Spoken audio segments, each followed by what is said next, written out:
For example, if you want to remove the seatbelt on the SL, then the side cladding has to be removed first. To do this, first open the Vario roof and move the seats to the forward position. This gives you good access to the cladding which guides the safety belt. Carefully remove it upwards.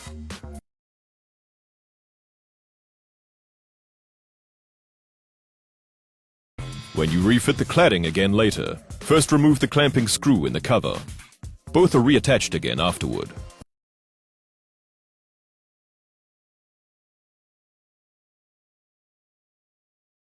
Moving on to the door sill strip. This can easily be removed by hand.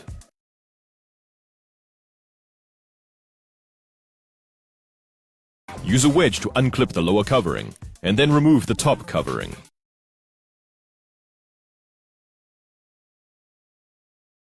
Here you can see 4 screws which attach the side cladding. Remove these.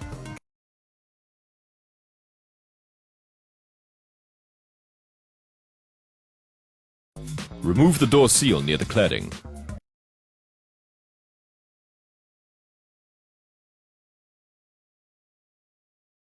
Now remove the cladding.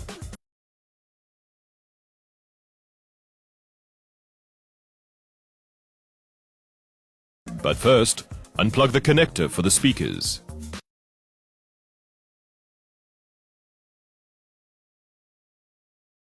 Done. Now for the cladding on the driver's side.